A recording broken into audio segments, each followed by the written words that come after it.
Right. Let's talk about networking. Yeah, I was going to say, I completely lost what we were talking about. What are we talking about We're talking today? about networking. There's no segue. The power of the I sisterhood. don't think there's a segue from Hocus Pocus to networking. I think there was, because it's like, it's not Hocus Pocus. Well, yes, because you're in the tribe and they've cultivated, they are the sisters. It's that sisterhood, and it's creating your sisterhood through networking. Well, you did it. Well done. Somehow. Shall we start with, well, here's a question. Do we start with why it's important to network, or do we start with why people don't like it? I think because I feel like people will know that like networking is important, and because we talk about it, and we always talk about like your power of your tribe. So I feel like it would be helpful to explore why people don't like it and how to kind of move forward. Yes. Okay. Do you want to kick off, or shall I? Go for it. I'll go for it. Okay. I think there are a few main reasons people don't like networking. The first one is just the fear of rejection that we're always talking about. You go in a room with people you don't know. You're going to, one of my clients recently went to a conference where everyone knew each other apart from him, and he's a real introvert. I felt so bad for him. You know what? He pushed through it. He butted into a conversation. He had a great time. But it's that fear of, I'm going to go there, no one's going to want to talk to me. So that's obviously one. Mm-hmm.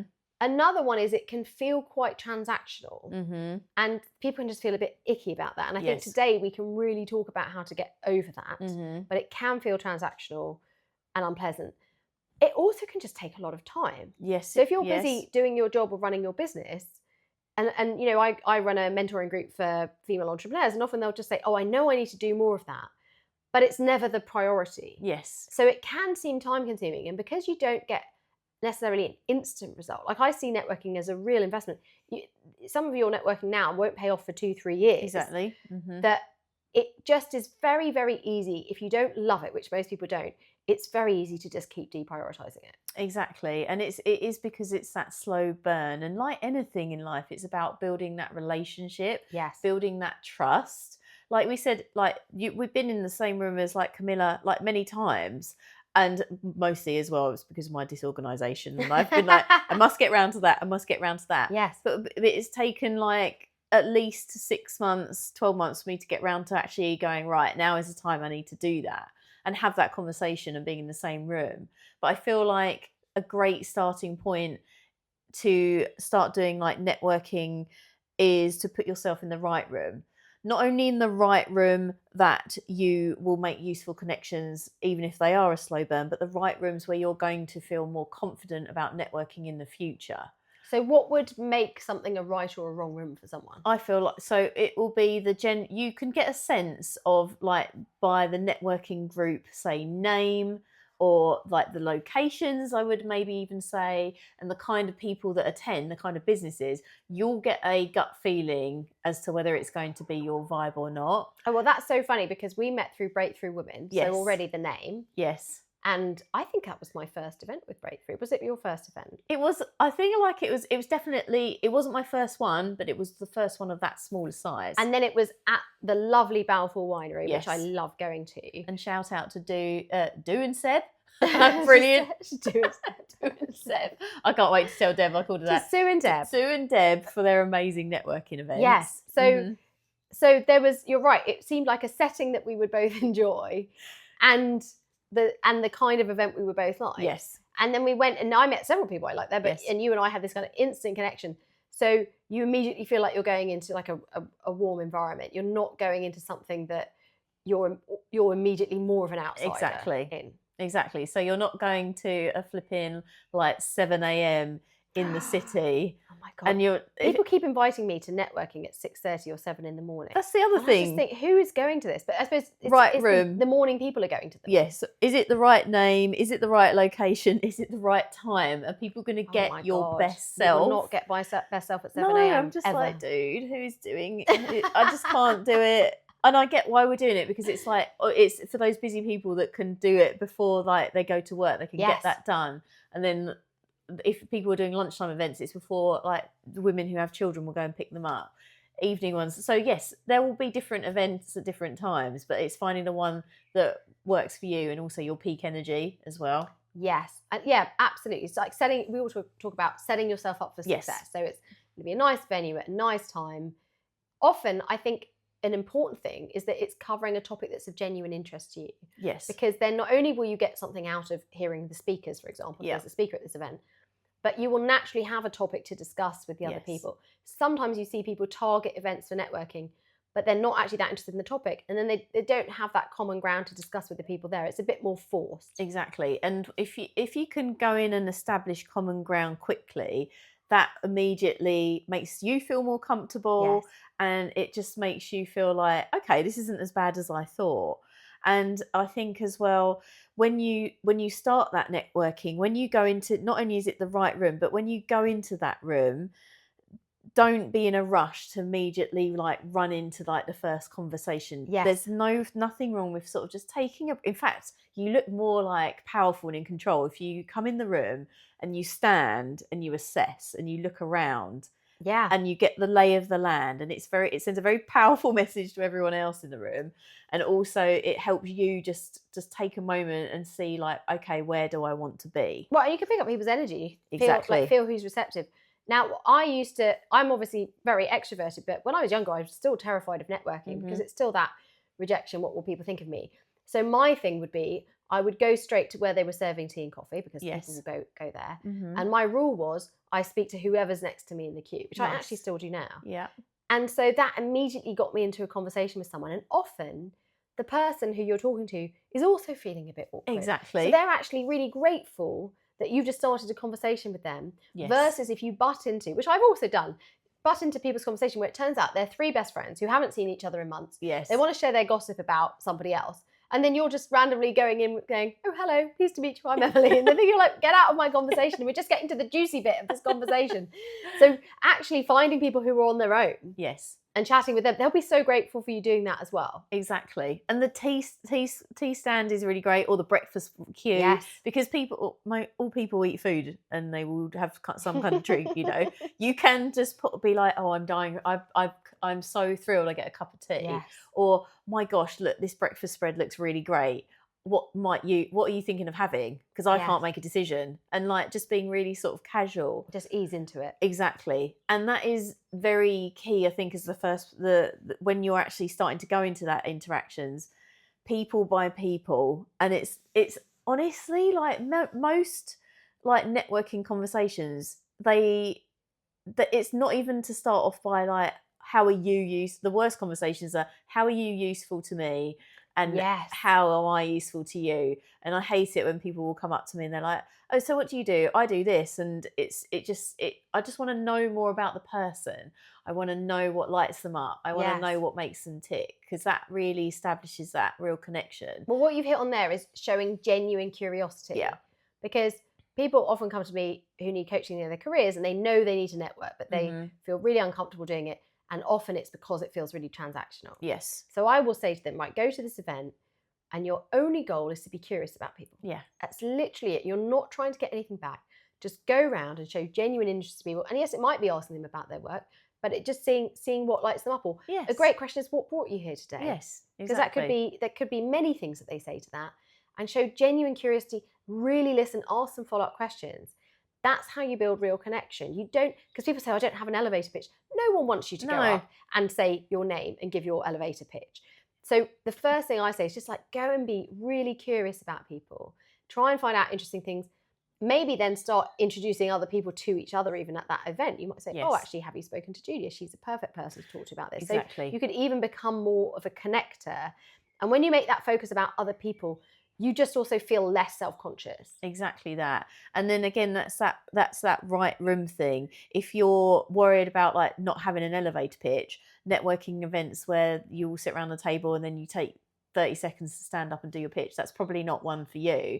Whereas one where you go to, perhaps that there's a inspirational speaker or something that's a bit more like low key, or in Deb and Sue's events where they do the shout out for you. Oh, they're so good at that. That's a right room for you, because you want to dial down the stakes, and you want to like not load so much sort of like heaviness and urgency about it. Yes. Well, talking about dialing down the stakes, one of the things I like to help my clients get over who are very introverted and don't like networking is just the fear of talking to strangers. So what I suggest that they do is don't do it at work networking events. Start doing it out and about. Yes. So I'll say, next time you order a coffee, start a conversation with the barista. Yes. Then once you can get to barista level conversation, start a conversation or just make a comment to the person next to you in the Yes. queue, which I know some people find horrendous, but just start talking to that person. Or in the street, go up to someone and ask them for directions, even if you know where you're going. Yes. Ask someone for the time. Just start practicing talking to strangers where it does not matter if they reject you Talk at to all. people with dogs because Yes. Oh, because people love talking about their dogs. everyone, or a cute child. Yes. You can. That is a very easy in. Even Yeah. if you just talk to the dog or talk to the child, then that starts that opens that up. And then we're always talking about getting evidence. Then your Yeah. brain's seeing the evidence Yeah. that I can talk to strangers and nothing bad happens. Yeah. But also, you actually get a chance to practice the skill of small talk. Yes. Because a big part of networking is a bit about small talk, making someone else comfortable, just finding a way in to have a little chit chat. I love a compliment. I mean, receiving and giving. Yes. So if I don't give ungenuine ones, but sometimes you see someone and you think, wow, I love Yes. your outfit. Just Yes. go up to that person. Yeah. Not even at networking, just in life. Go up to someone Yeah. and say, don't you look fantastic? You'll probably make their day. People love Anyway, it really right? lands So nicely. it's a nice thing. And you're, again, developing that skill of how do you gently start a conversation. So then when you go to the next networking thing, your brain will be like, oh, this is fine. It's just talking to strangers. Exactly. So it's like, yeah, practicing on the low stakes and putting yourself in the right places. And I would also have you got anything you want to add about the actual networking event? Yes. Go for it. Well, because let's be honest, though, we are there as a transaction, actually. Yeah. And, something I'll often say to my clients is networking is a whole system. Mm-hmm. So we all sign up to it. We recognise we have to pay in, and we will also at various points ask people for favours and Mm-hmm. help. So don't see it as a one-to-one transaction. Mm-hmm. When you go to a networking event, when you make new contacts, find out how you can help people there. And if it doesn't take you a lot of time, pay in and help them. Yes. But also, don't be afraid to ask someone for help. No. Because actually, most of us, when we've been approached and asked for help by someone, we're actually happy to help them if we can. Exactly that. And we're actually flattered to be asked. And we feel good when we've done it. Mm-hmm. So by not asking someone, you might be depriving them the opportunity to do something good. So just see it as a whole system that you need to go and pay in. But also part of it is that you should feel comfortable asking people. But ideally, the first time you're interacting with people, you're showing interest, you're seeing how you can help them. Then it's all about how do you keep those contacts warm? Mm-hmm. And so it's, do you want to schedule a coffee with that person, or is it just a check-in? Or through the powers of LinkedIn, it's amazing how you can just comment and like on things they do. So they you feel like a warm contact. Yes. Mm-hmm. And then at some point, if you need to reach out, you can. I actually just had a client recently where the company they work for had a debacle, is the only way to describe it. And they suddenly needed a lot of outside help. And because they've been networking over the years without knowing why they were doing it, but just because they understood the investment, they suddenly had all these people on their LinkedIn and in their phone who were actually really helpful. And they reached out to about 20 different people asking for help. And most of them helped them. That's amazing. Even though some of them they hadn't spoken to in ages. Isn't that amazing? That's really good. So it's an investment you're making now. You don't necessarily know why. No. But just recognise it's not just enough to just go and say hi to someone, connect with them on LinkedIn, find a way to keep that a little bit warm. Mm-hmm. Also share content yourself so you're staying visible to people. And typically, after I have finished networking, the people I've had conversations with, I'll just send them a little message, like a text. Yes. Just to say, it was so great to meet you today. And then I'll reference something funny that we talked about.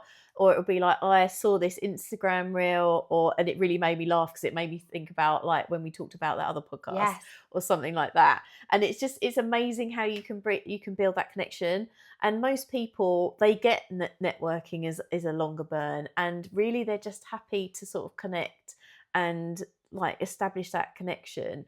And also as well, it's not that you're just also at networking with that person that's in front of you, but it's also how they then represent you. Oh yes, how are they going to talk about you to their network? So you do need to feed them a bit of information about you. It is worth saying, I'll talk about what I love doing. So I love helping people have more successful careers and be less stressed while they do it. So that's something people can remember. Yes. And then it's like, because then and that whole point of like touching base with them afterwards, because it shows that you were genuinely invested in that conversation, connecting on LinkedIn, the likes and the occasional comment just keep you visible, so that when, say, for example, someone comes up to them as like, I'm having a terrible time in my career, they go straight away, you need to speak to Emilie. Yeah, that's absolutely right. You've got to stay visible. I want to make a final point, unless Mhm. have you got a final thought on this, No. about exiting conversations. Okay, this is a good one. Yes. Because it's great to show interest, Mhm. but sometimes you go up to someone and start talking to them and you ask them a question and then they just talk at you Mhm. about themselves. They don't ask you anything and they just keep going. Mhm. Now, you are there to meet more than one person. Yes. So this is about how you gracefully exit Mhm. so you can move on to talk to somebody else without being rude. And I know some people really struggle with that because they feel so rude ending the conversation. So we always talk about having some stock phrases or things to be ready to say, Mhm. and just saying to someone, "Oh, I've loved meeting you. I'm going to connect. I just want to go and catch up with so and so," Yeah. or let's make sure we both kind of meet some new people, Yes. or have you met that person? If you're finding it really awkward, nothing wrong with saying, "Oh, I'm just going to get a drink," or "I'm just going to go and use the ladies' room." Yes. But Love that. don't let yourself, out of politeness, you've made the effort to go to this networking event. Yes. You're in a room full of contacts. Mhm. Don't let your politeness mean that one person hogs you for the whole event. Yes. You've just triggered my mind with another thought. If you are and you said about having the lines prepared. So if you are nervous about going, have like a couple of topics that you can pull on that you're prepared to talk about. Don't make it interesting, yes. like anything like political or controversial or negative, Mm-hmm. because you don't want to be seen as a Debbie Downer. No. So, like, if you've just got a couple of like things like, I can really talk about X, Y, and Z. My goodness, I go into networking and I'm like, I will talk about the Practical Magic trailer, because I'm in the right room to have that conversation, or I might go into a different one and I'll talk about like F1 or this car launch or this watch or something random, because it's just something that shows that it's a safe topic, it's positive, but it also just gives you like an insight to the person that you're talking to about your character. Now, in the realm that I operate, that actually isn't always the best approach. So I go in prepared with very current affairs things to talk about. Often people do want to talk about politics or what's going on in the kind of in the macroeconomic sphere, because that's what impacts their business. And so I'm very quickly establishing with them that credentials and that I'm knowledgeable in the thing that they're interested in, because a lot of these people are in high pressure jobs, dealing with stressful situations. So if they're going to hire me to help them, I need to demonstrate that I understand their landscape. So again, it is also about picking why you're there, like really knowing your audience, what's the crowd interested in. So I will be reading like financial press if I'm going into something in the financial sector on the way in. But absolutely, like you, I'll be thinking, what could be of interest to this person? Those people in those rooms. Yeah, or like what are the topics or what are the questions that they have? Obviously so many people are talking about AI and how it impacts professional services, but it's making sure that it's not just my opinion, that I've read something interesting and informed that I can share on the way in, and people respond really well to that as well. No, that's really good. I love that. Amazing. And we met through networking, so it's not just about work. No. Networking, it might be for work, but you might meet the most incredible people who become lifelong friends just by doing that. And also, I've had clients do their best networking when they weren't working, like other parents at the school gate, down the pub, a cycling group. So don't think of networking as just going to a networking event or a conference. Every interaction with a human being is a networking opportunity. 100%. Love that. That was a great one. Amazing. And in talking about networking, feel free to reach out to us and network with us. And if we can be of support, please reach out, and we would love to hear from you as to what you think of the show, if there's anything we can improve on. And we look forward to seeing you next time.